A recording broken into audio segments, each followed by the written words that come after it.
ಪತ್ರವನ್ನು ಓದೋಣವಾ? ಗುರುಜಿ, ಪತ್ರವನ್ನ ಕೊಪ್ಪಳದಿಂದ ಬರೀತಿದ್ದಾರೆ ಶೀಲಾರವರು. ಅವರು ತಮ್ಮ 2ನೇ ಮಗನ ಬಗ್ಗೆ ಕೇಳ್ತಾ ಇದ್ದಾರೆ ಗುರುಜಿ. ಆ ಹುಡುಗನಿಗೆ ಈಗ 6 ವಯಸ್ಸಂತೆ, ಆದ್ರೂ ಇನ್ನೂ ಮಾತಾಡೋದಕ್ಕಾಗ್ತಿಲ್ಲ. ಅದೇ ತುಂಬಾ ಚೆನ್ನಾಗಿ ಕೇಳಿಸ್ಕೊಳ್ತಾನೆ, ನಾವು ಹೇಳೋದನ್ನೆಲ್ಲ ಅರ್ಥ ಮಾಡ್ಕೊಳ್ತಾನೆ, ಸ್ವಲ್ಪ ಬುದ್ಧಿಮಾಂದ್ಯತೆ ಇದೆ. ಯಾಕೆ ಹೀಗೆ ಗುರುಜಿ ಅಂತ. ಬಹುಶಃ ಗುರುಜಿ ಈ ತರ ಒಂದು ಪ್ರಸಂಗಗಳು ಏನಾದ್ರೂ ಸಂಬಂಧದಲ್ಲೇ ಮದ್ವೆ ಆದ್ರೆ ಒದಗ್ ಬರತ್ತಲ್ಲ, ಅವರಿಗೆ ಈ ತರ ಆಗಬಹುದಲ್ವೇ? ಹಾಗೆ ನೀವು ಧಾರ್ಮಿಕವಾಗಿ ಏನ್ ಹೇಳ್ತೀರಾ?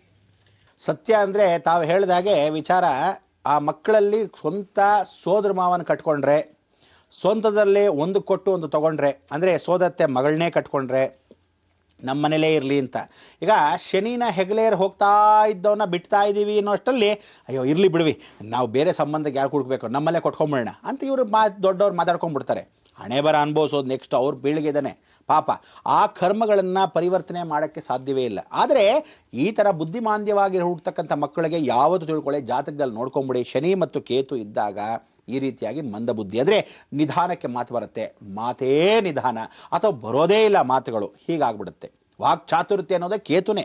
ಅದಕ್ಕೆ ಗಣಪತಿ ಸತ್ಯವಾಗಿರ್ತಕ್ಕಂಥ ಅವನಿಗೆ ಕೇತು ಅಭಿಪ್ರಾಯವನ್ನ ವಾಕ್ ಚಾತುರ್ಯನ ಕೊಡ್ತಕ್ಕಂಥವನು. ಕೇತು ಬಹಳ ಚೆನ್ನಾಗಿದ್ರೇನೆ ಮಾತನ್ನ ಕೊಡೋನು. ಆ ಕೇತು ದೋಷಗಳು ಹೋಗ್ಲೇಬೇಕು ಅಂದ್ರೆ ಬಾಲದಲ್ಲಿರ್ತಕ್ಕಂಥ ಅಮೃತ ಅಂತ ಕರಿತೀವಿ. ಈಗ ಫಾರ್ ಎಕ್ಸಾಂಪಲ್ ರಾಟಲ್ ಸ್ನೇಕ್ ಅಂತ ಕರ್ಕೊಳ್ಳಿ, ಅದನ್ನ ವಿಶೇಷವಾಗಿ ಬಾಲ ಆಡಿಸ್ತಾ ಇರುತ್ತೆ ನೋಡಿ. ಹಾಗೆ ಬ್ಲ್ಯಾಕ್ ಮಾಂಬಾ ಅಂತಕ್ಕಂಥದ್ದು ವಿಶೇಷವಾಗಿರ್ತಕ್ಕಂಥ ವಿಷಜಂತು. ಅಂದ್ರೆ ಈ ರೀತಿ ಹಾವುಗಳು, ನವರಸವಾಗಿರ್ತಕ್ಕಂಥ ಹಾವುಗಳನ್ನ ಯಾವ ಕಾಲಕ್ಕೂ ವಿಷಗಳನ್ನ ಸೇರಿಸ್ತಾರೆ. ಎಲ್ಲಿ ಸೇರಿಸ್ತಾರೆ?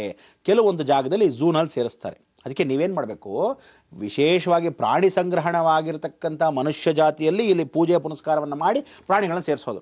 ಆದರೆ ಪ್ರಾಣಿಗಳೇ ಸ್ವತಃ ಬರ್ತಕ್ಕಂಥ ಅವಕಾಶ ಎಲ್ಲಿ ಬರುತ್ತದು? ಹಿಮಾಲಯದಲ್ಲಿ ಒಂದು ಜಾಗಕ್ಕೆ ವಿಶೇಷವಾಗಿ ಎಲ್ಲ ಸರ್ಪಗಳು ಒಂದೇ ಕೇಂದ್ರ ಬಿಂದುವಾಗಿ ಬರುತ್ತೆ. ಗಂಗೋತ್ರಿಗೂ ಯಮುನೋತ್ರಿಗೆ ಮಧ್ಯಭಾಗದಲ್ಲಿ ಗೋಮುಖ್ ಅಂತ. ನೀವು ಇಂಥವ್ರಿಗೆಲ್ಲ ದಿಢೀರಂತ ಬೇಕು ಮಾತು ಅಥವಾ ದಿಢೀರಂತ ಸಡನ್ನಾಗಿ ಅವಕಾಶ ಆಗಬೇಕು ಅನ್ನೋಕ್ಕೇನು ಮಾಡಬೇಕು, ಈ ಗೋಮುಖ ಅಂತ ಹೋಗ್ಬೇಕು. ಗೋಮುಖ ಅಂದ್ರೆ ಏನು ಅಂದ್ರೆ ಹಸು. ಗೋವು ಅಂದ್ರೆ ಹಸು. ಆ ಹಸು ಮುಖದಲ್ಲಿ ಗೋಮುಖ್, ಆ ಮುಖ ಭಾಗದಲ್ಲಿ ನೀವು ಇಷ್ಟೇ ಗಮನಿಸ್ಕೋಬೇಕು, ಬೆಟ್ಟದ ಆಕಾರದಲ್ಲಿ ಮುಖವನ್ನ ದೂರದಿಂದ ನೋಡಿದ್ರೆ ಹಸು ಮುಖ ಕಾಣುತ್ತೆ. ಎತ್ತು ನಂದೀಶ್ವರನ ಆ ಕೊಂಬು, ಆ ಮುಖ ಭಾವನೆ ಬಹಳ ಚೆನ್ನಾಗಿ ಕಾಣುತ್ತೆ ಬೆಟ್ಟದಲ್ಲಿ. ಈ ಮೂಗಿಂದ ಹೋಗ್ಬೇಕು, ಈ ಮೂಗಿಂದ ಆಚೆ ಬರಬೇಕು. ಅದೇ ಗೋಮುಖ ಒಳ ಭಾಗದಲ್ಲಿ ಹೋಗೋದು. ಬಾಯಲ್ಲಿ ನೀರು ಸೋರ್ತಾ ಇರುತ್ತೆ. ಅಂದ್ರೆ ನೀವು ಆ ಬೆಟ್ಟವನ್ನ ವಿರಾಟ ರೂಪದಲ್ಲಿ ನೋಡಬೇಕು. ಇಲ್ಲಿ ಫಾಲ್ಸ್, ಆ ಬಾಯಿಂದ ನೀರು ಸೋರ್ತಾ ಇರುತ್ತೆ, ಅಲ್ಲಿ ಕೆಳಗಡೆ ಜಲ. ಆ ಗಂಗೋತ್ರಿ ಯಮುನೋತ್ರಿ ಇಬ್ರು ಸಂಗಮವಾಗಿ ಬರತಕ್ಕಂಥದ್ದೇ ಗೋಮುಖು. ಇಲ್ಲಿ ತೆವಳ್ಕೊಂಡು ಹೋಗ್ಬೇಕು, ಹೀಗೆ ಒಬ್ಬೊಬ್ಬರೇ ತೆವಳ್ಕೊಂಡು ಹೋಗ್ಬೇಕು. ನಾವು ಅವಳ ತೆವಳ್ಕೊಂಡು ಹೋಗ್ತಾ ಇದ್ದ ಸಮಯದಲ್ಲಿ ಅಲ್ಲಿಂದ ಏನ್ ಗೊತ್ತಾ, ಪಕಾರ್ ಪುಟಾರ್ ಅಂತ ಬೀಳ್ತಾ ಇರುತ್ತೆ ಹಾವುಗಳು. ಅಂದ್ರೆ 2 ಮುಖದ ಹಾವುಗಳಿರುತ್ತೆ ಜಾಸ್ತಿ. ಈ ಕಡೆ ಮುಖನ ಆ ಕಡೆ ಮುಖನ ಅಂತ ಗೊತ್ತಾಗಲ್ಲ. ಇಷ್ಟಿಷ್ಟೇ ಜಗ ಮಣ್ಣು ಹುಳ ಅಂತ ಇಟ್ಕೊಳ್ಳಿ, ಆ ಥರದ್ದೇ ದೊಡ್ಡದು ಇದು ಬೀಳ್ತಾ ಇರುತ್ತೆ. ಇದೇನು ಕಚ್ಚಿಗಿಚ್ಚಲ್ಲ. ಆದರೆ ಆ ಹೋಗ್ತಾ ಇದ್ದ ಸಮಯದಲ್ಲಿ ಲಕ್ ಲಕ್ ಲಕ್ ಅಂತ ಬೀಳ್ತಾ ಇರುತ್ತೆ ಒಂದೊಂದು ರಂಧ್ರದಲ್ಲಿ. ಇದನ್ನ ಯಾವುದೋ ಒಂದು ಇಂಗ್ಲಿಷ್ ಪಿಕ್ಚರಲ್ಲಿ ಹೇಳ್ತಾ ಇದ್ರು, ಹಾಗೆ ಬೀಳ್ತಾ ಇತ್ತು ಒಂದು ಸಮಯ. ಇದನ್ನ ನೋಡಿದಾಗ ಗೊತ್ತಾಗತ್ತೆ. ಆದರೆ ಈ ವಿಚಾರ ಅನುಭವ ಆಗೋ ಸಮಯದಲ್ಲಿ ಒಳಭಾಗದಲ್ಲಿ ಗೋಮುಖದಲ್ಲಿ ಗಂಟ್ಲು ಅಂತ ಇಟ್ಕೊಳ್ಳಿ.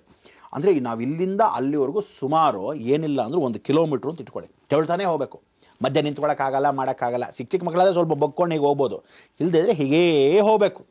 ಆ ಹೋಗೋಷ್ಟರಲ್ಲಿ ಬೆನ್ನು ನೋವು ಬಂದ್ಬಿಡುತ್ತೆ. ನಿಜಾಗ್ಲೂ ನಾವೆಲ್ಲ ಸ್ವತಃ ಏನು ಅಂದರೆ ಪುಣ್ಯಕ್ಕೆ 2 ಸಲ ಹೋಗಿದ್ದೆ, ಅದು ಸಣ್ಣ ಆಗಿದ್ದಾಗ. ಈಗ ಆಗಲ್ಲ ಬಿಡಿ, ಒಳಗೆ ಹೋಗೋಕೆ ಕಷ್ಟ ಆಗ್ಬಿಡುತ್ತೆ, ಉಸಿರಾಡಕ್ಕೆ ತೊಂದರೆ ಆಗ್ಬಿಡುತ್ತೆ ನೋಡಿ. ಒಬ್ರು ಹೋದ್ರೆ ಇನ್ನೊಬ್ರು ಬರೋಕ್ಕಾಗಲ್ಲ. ಈ ಕಡೆಯಿಂದ ಹೋಗಿ ಒಂದೇ ರೂಟು, ವಾಪಸ್ ಬರಬೇಕಾದ್ರೆ ಬೇರೆ ರೂಟು.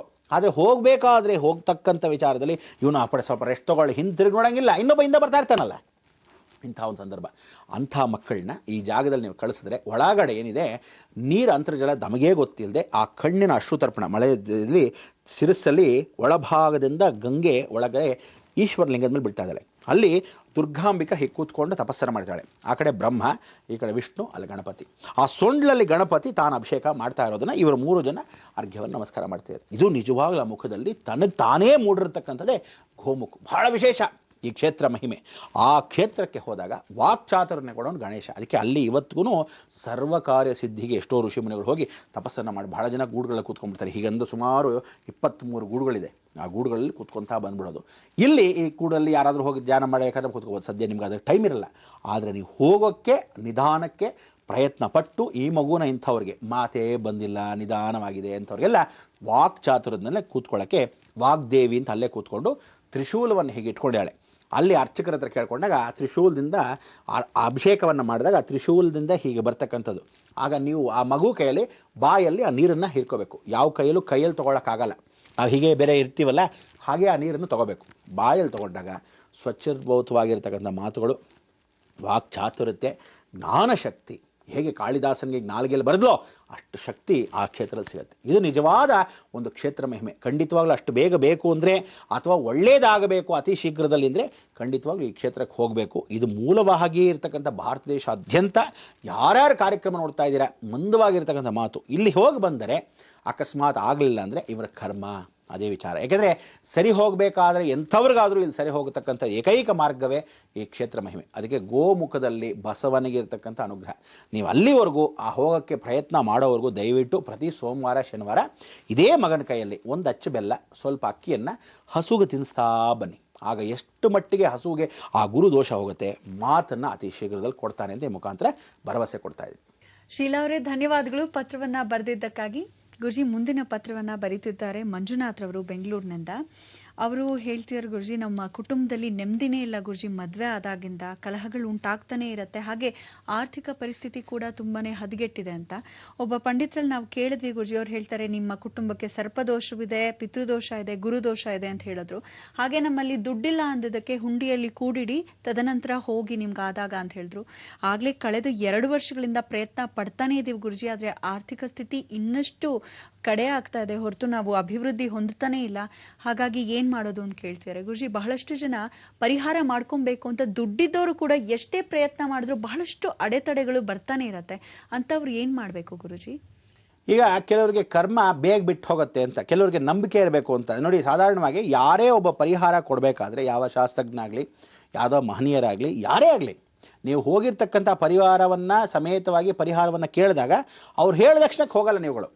ಕೆಲವರಿಗೆ ಕರ್ಮ ಬೇಗ ಬಿಡತ್ತೆ. ಅಂದರೆ ನೋಡಪ್ಪ, ನೀನು ಇನ್ನೇನು ಅಲ್ಲಿ ಹೋಗಿ ಬಂದ ತಕ್ಷಣ ಆಗತ್ತೆ, ತಕ್ಷಣ ಹೋಗಿ ಮಾಡ್ತಾರೆ, ಅವ್ರಿಗಾಗತ್ತೆ, ಬಿಟ್ಕೊಡ್ತಾನೆ ದೇವರು.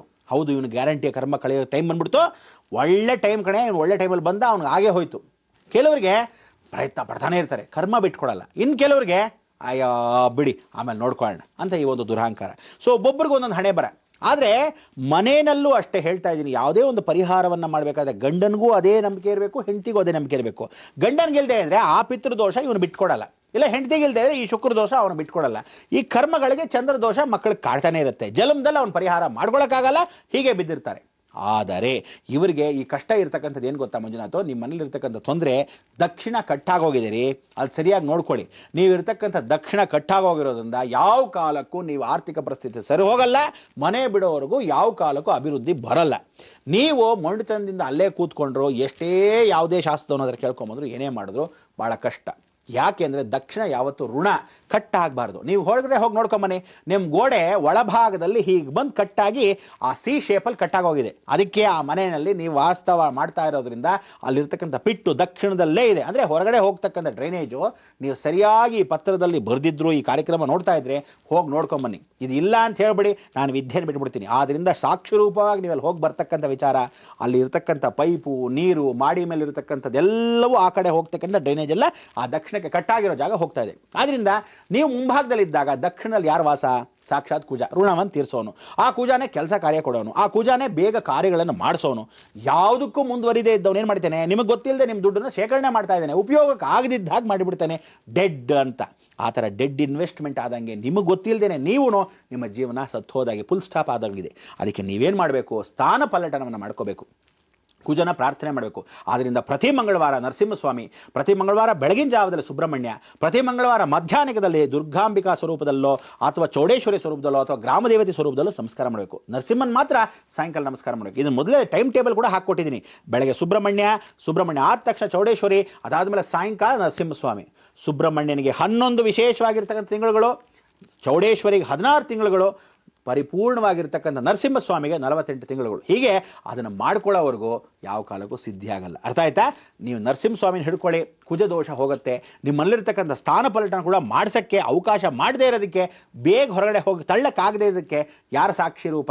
ನಿಮ್ಮಲ್ಲಿರ್ತಕ್ಕಂಥ ಕರ್ಮ. ಆ ಕರ್ಮಗಳನ್ನು ಸರಿತಿದ್ದುಪಡಿಸೋಕ್ಕೆ ಶನಿ ಮತ್ತು ಕುಜ ನಿಮ್ಮ ಮಗನ ಜಾತಕದಲ್ಲಿದೆ. ಅದಕ್ಕೋಸ್ಕರ ನೀವೇನು ಮಾಡಬೇಕು, ಶನಿಗೆ ಪ್ರಾಯಶ್ಚಿತ್ತ ನಿಧಾನವಾಗ್ತಿರೋದನ್ನು ಬೇಗ ಮಾಡಬೇಕು. ಅದಕ್ಕೆ ಆ ಪಶ್ಚಿಮದಲ್ಲಿ ಏನಾಗಿದೆ, ನಿಮ್ಮಲ್ಲಿ ನೀರು ಸ್ವಭಾವ, ಆ ನೀರು ಇರಬೇಕು, ವಾಯುತತ್ವ. ಅದಕ್ಕೆ ನಿಮ್ಮ ಮನೇಲಿ ಬರ್ತಕ್ಕಂಥ ಬೆಳಕು ನೋಡಿ ಎಲ್ಲ ಪಶ್ಚಿಮ ದಿಕ್ಕಿಗೆ ಬರ್ತಕ್ಕಂಥ ಕಿಟಕಿಗಳು ಹಾಗೆ ಇದೆ.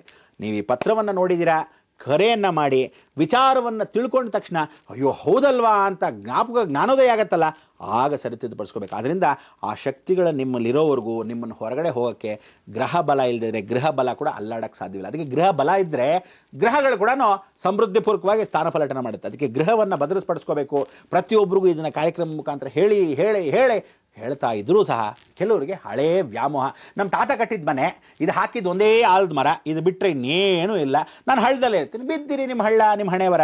ಆದ್ದರಿಂದ ಹೊರಗಡೆ ಬರಬೇಕಾ, ದೈವ ನಂಬಿಕೆ ಇಟ್ಕೋಬೇಕು, ದೃಢ ನಿರ್ಧಾರ ಇರಬೇಕು, ಚೇಂಜ್ ಆಗ್ತಾ ಇರಬೇಕು, ಮುಂದೆ ಜೀವನ ಸಾಗ್ತಾ ಇರಬೇಕು.